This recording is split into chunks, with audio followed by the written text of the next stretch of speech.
Durante anos, a figura de Miguel Uribe esteve cercada de poder, de decisões que mudavam o rumo do seu país e de uma imagem impecável perante a opinião pública.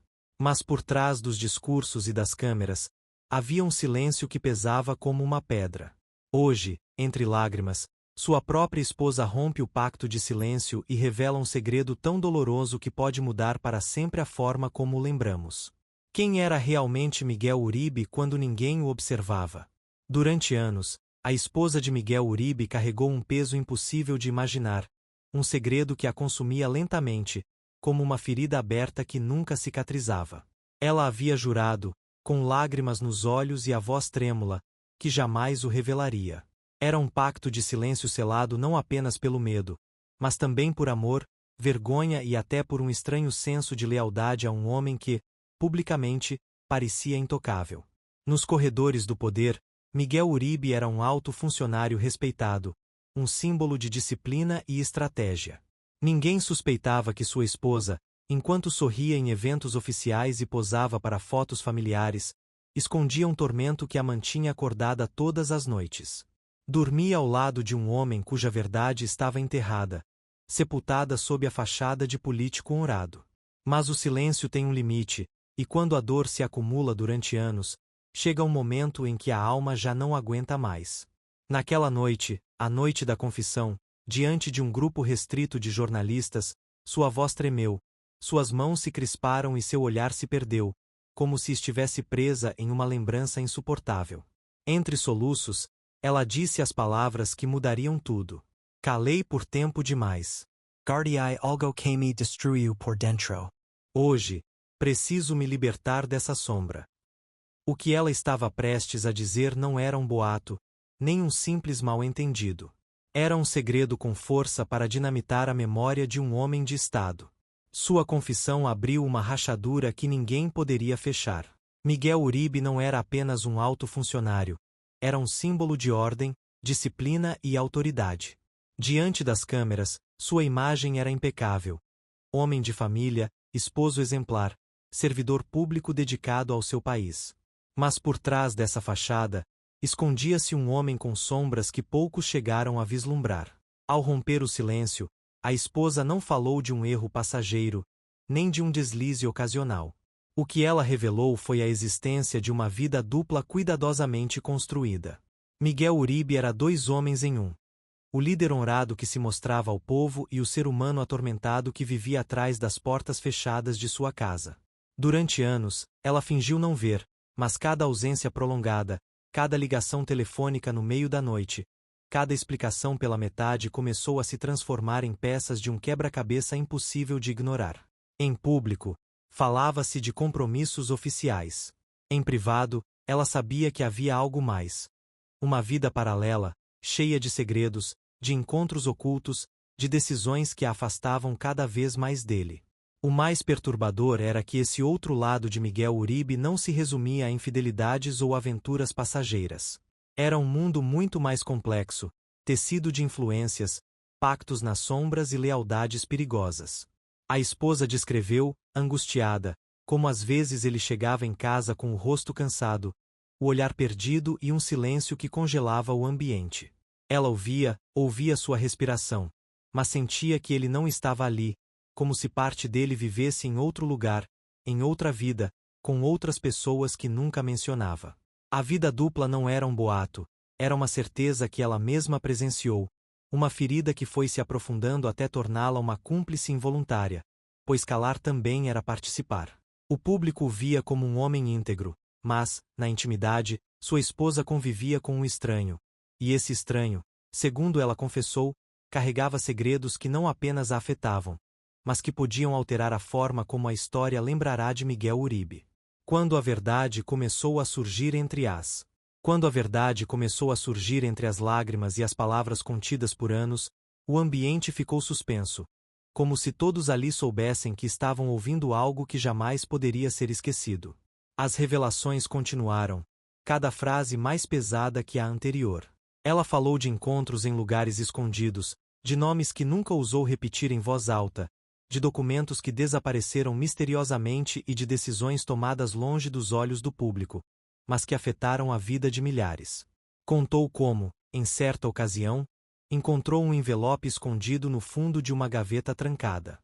Dentro, havia fotos, anotações, talvez provas de algo maior. Algo que ligava Miguel Uribe a uma rede de poder e silêncio muito mais extensa do que ela jamais imaginou. Era como descobrir que o homem com quem dividia a cama era, ao mesmo tempo, um estranho e uma peça-chave num jogo obscuro. Eu tentei entender, disse ela. Tentei justificar, tentei me calar. Mas a verdade é que viver assim me destruiu. Eu não podia mais olhar para meus filhos e fingir que tudo estava bem.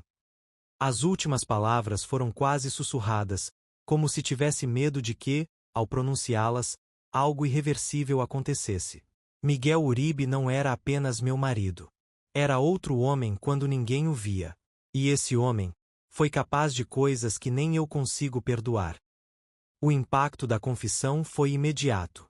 As redes sociais explodiram, os noticiários interromperam sua programação, e o nome de Miguel Uribe, antissinônimo de respeito e liderança, começou a ser associado a segredos, traições e conspirações. A história que o país conhecia estava agora em xeque. O silêncio havia sido rompido, e nada voltaria a ser como antes. A revelação da esposa de Miguel Uribe caiu como uma bomba no cenário político e midiático do país. Em menos de 24 horas, os jornais estamparam manchetes com expressões como a verdade oculta, o segredo de Uribe e a queda do intocável. A figura pública que durante anos fora admirada, quase reverenciada, agora era vista com desconfiança, medo e até indignação. Era como se o país inteiro tivesse acordado de um sonho, ou de um pesadelo do qual não sabia que fazia parte. A imprensa, sedenta por detalhes, começou a investigar as pistas deixadas pela esposa. O tal envelope com documentos tornou-se objeto de especulação nacional. Havia ou não provas concretas? Onde estavam essas evidências? Estaria ela disposta a entregá-las às autoridades? Nas redes sociais, surgiram dois grupos distintos: os que a chamavam de corajosa, uma mulher valente por romper anos de silêncio e expor uma verdade incômoda, e os que a acusavam de destruir a memória de um homem que, para muitos, ainda era símbolo de honra e sacrifício. Mas ela já não podia voltar atrás. Em uma nova entrevista, visivelmente mais tranquila, ela declarou: "Não faço isso por vingança.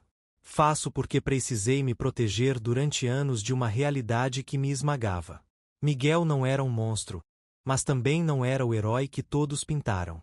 Era um homem dividido entre dever e desejo, entre poder e culpa. E, no fim, essa divisão destruiu não só ele, mas todos ao seu redor. Conforme os dias passavam, começaram a surgir depoimentos de antigos assessores, seguranças, funcionários de confiança. Alguns, em anonimato, confirmaram comportamentos estranhos, agendas ocultas, encontros com figuras controversas do submundo político e empresarial. Um ex-assessor confidenciou: "Enquanto isso, a esposa vivia os dias como quem caminha por um campo minado emocional. Por um lado, sentia alívio por ter contado a verdade. Por outro, lidava com a culpa por ter calado por tanto tempo, por ter participado, mesmo involuntariamente, de uma mentira coletiva." Num trecho comovente de uma carta que escreveu, mas nunca chegou a publicar, ela dizia: "Fui cúmplice do silêncio. Me tornei uma sombra ao lado de um homem brilhante. E nessa sombra, perdi a mim mesma. Só agora, ao falar, começo a me reconhecer." As investigações continuam. O nome de Miguel Uribe não será esquecido, mas talvez nunca mais seja lembrado da mesma forma. Seu legado está agora dividido entre a admiração de uns e a decepção de muitos. Entre a figura pública e o homem que viveu atrás das cortinas, um país inteiro tenta juntar as peças de um quebra-cabeça que, por tanto tempo, parecia perfeito.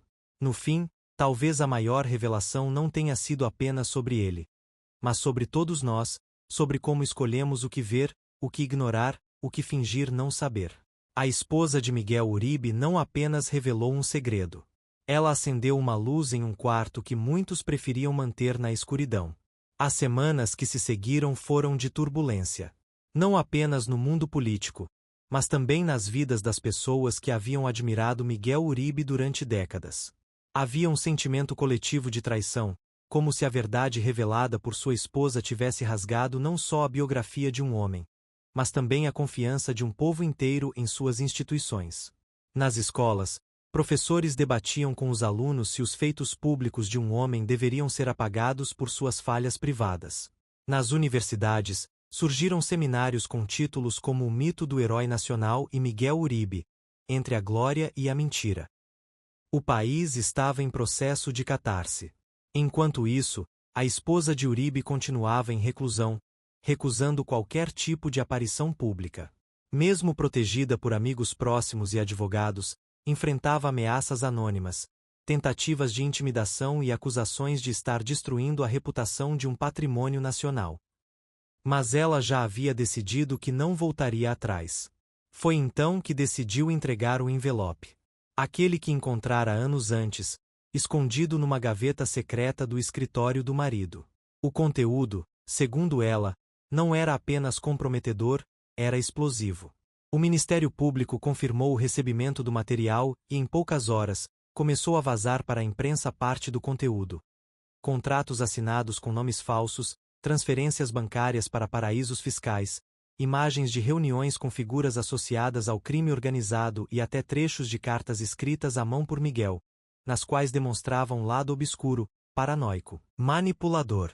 Em uma delas, escreveu: "Todos têm um preço. Eu só precisei descobrir o de cada um." A revelação dessas cartas causou um novo colapso de credibilidade. Parlamentares que tinham ligações históricas com Uribe passaram a se distanciar. Programas de TV que exaltavam sua trajetória começaram a ser retirados do ar. Uma escola que levava seu nome mudou a placa do prédio durante a madrugada. Mas, mais do que a desilusão pública, o que causava maior angústia era o vazio. Como ninguém viu isso antes? Quantos estavam ao lado dele, alimentando o mito, fechando os olhos para os sinais? Uma nação inteira começava a se perguntar: quantos outros Uribes ainda existem entre nós? A esposa, agora oficialmente reconhecida como denunciante protegida, passou a viver sob escolta. A cada novo trecho divulgado, surgia uma nova pergunta, uma nova suspeita, um novo fantasma. Mas também, curiosamente, crescia um movimento silencioso de empatia por ela. Mulheres que haviam vivido relações com homens poderosos começaram a contar suas histórias. Ex-esposas de políticos, juízes e empresários vieram a público com relatos semelhantes de silêncio forçado, de pactos selados por medo e vergonha. A esposa de Uribe, antes uma figura decorativa ao lado do marido, tornou-se símbolo de resistência e coragem. Seus gestos, sua dor e sua voz passaram a representar uma geração de mulheres que escolheram sobreviver, mesmo que isso significasse destruir o castelo onde viveram. Num pronunciamento breve, lido por seu advogado em nome dela, resumiu: "Durante anos, fui apenas a esposa de Miguel Uribe. Hoje, sou apenas eu. E isso, para mim, basta." Do lado jurídico, as investigações tomaram proporções internacionais. Um consórcio de jornalistas passou a mapear as conexões políticas e financeiras que Uribe mantinha com figuras de outros países. Alguns desses vínculos já estavam sendo monitorados por órgãos de inteligência estrangeiros. Havia suspeitas de que parte da fortuna que Miguel escondia em contas anônimas fora obtida através de acordos ilegais com multinacionais e contratos de infraestrutura superfaturados. Mas o ponto de virada definitivo veio quando um antigo amigo de infância, e mais tarde, conselheiro pessoal de Uribe, decidiu colaborar com a justiça. Em um depoimento gravado, afirmou: "Miguel era brilhante, mas se perdeu. No fundo, achava que estava salvando o país. Mas para isso, aceitava fazer qualquer coisa. Mentia, manipulava, ameaçava. Sempre acreditou que o fim justificava os meios. E isso o levou a um abismo sem volta." Essas palavras ecoaram no país como um epitáfio não oficial. Miguel Uribe, o líder admirado, o pai de família, o estrategista genial, tornava-se agora o arquétipo do poder corrompido, da glória construída sobre sombras. Por outro lado, sua esposa, antes reduzida a uma presença discreta nas aparições públicas, agora era tema de livros, documentários e análises sociológicas.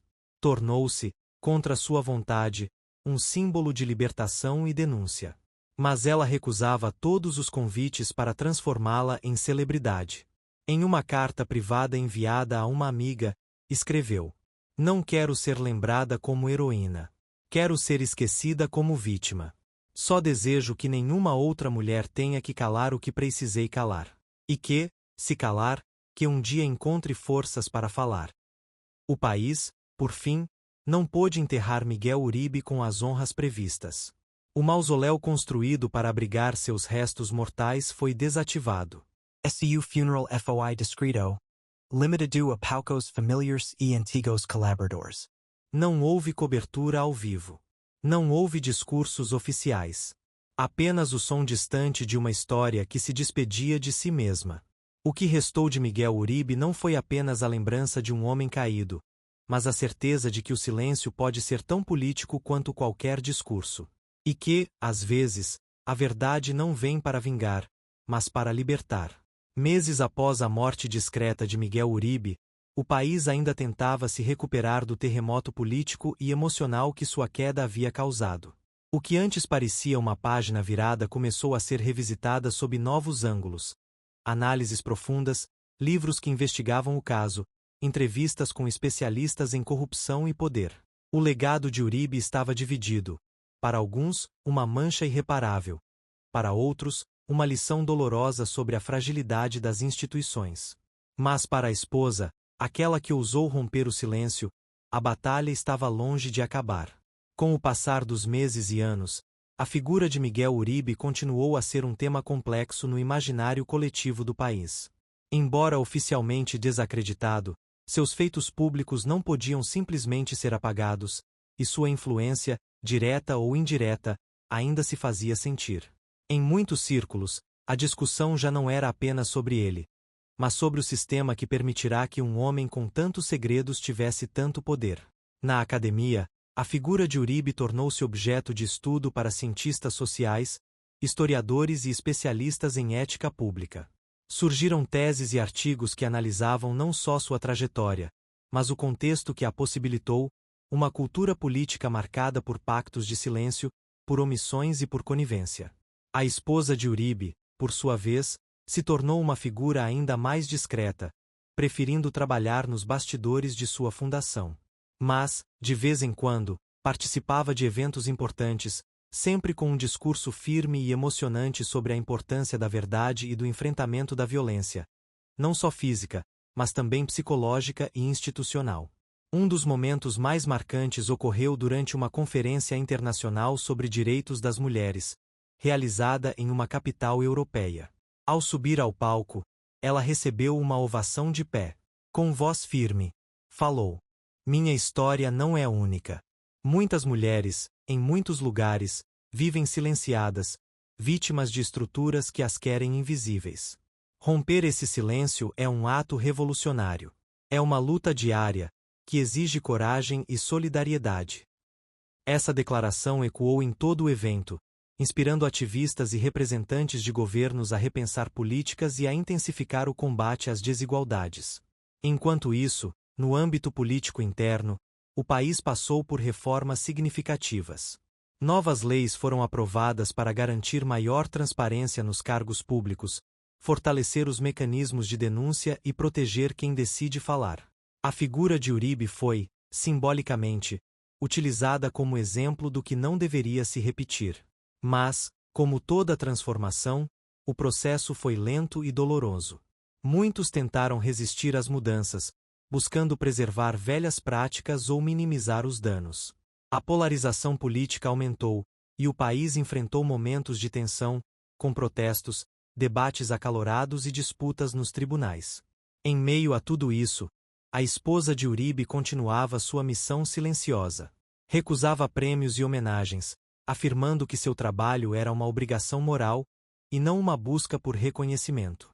Sua fundação cresceu, criando parcerias com organizações internacionais, promovendo campanhas de educação e prevenção e oferecendo suporte psicológico e legal para milhares de mulheres. Muitos testemunhos foram coletados, revelando histórias semelhantes à dela, mas que até então permaneciam escondidas. Num desses relatos, uma jovem denunciava o abuso de um político local. Graças à ajuda da fundação, conseguiu romper o ciclo de violência e iniciar um processo judicial que ganhou repercussão nacional. Essas vitórias pequenas, mas significativas, davam sentido ao sofrimento da mulher que havia decidido, anos antes, que não se calaria mais. Por outro lado, o impacto cultural da revelação sobre Miguel Uribe também se manifestou nas artes. Escritores, cineastas e dramaturgos passaram a criar obras inspiradas na história, explorando os temas da dualidade, do poder e da máscara social. Uma peça de teatro, estrelada por uma atriz renomada, teve grande sucesso, abordando o conflito interno de um homem público dividido entre sua imagem e sua verdade oculta. O público se emocionava e refletia sobre a fragilidade humana por trás das aparências. Além disso, programas de televisão e podcasts começaram a discutir o legado de Uribe, abrindo espaço para debate sobre ética, família, poder e o papel da mulher na política. A sociedade, apesar das divisões, começava a entender que o caso não era apenas sobre um homem, mas sobre uma cultura que precisava ser transformada. Nesse cenário, a esposa de Uribe viveu momentos difíceis. Sofreu com o distanciamento de alguns familiares, com críticas duras e até ameaças. Mas também encontrou apoio inesperado em pessoas que antes nunca imaginara se solidarizar. Sua trajetória passou a ser estudada em cursos de psicologia, direito e ciências políticas, sendo considerada um exemplo de superação e resistência.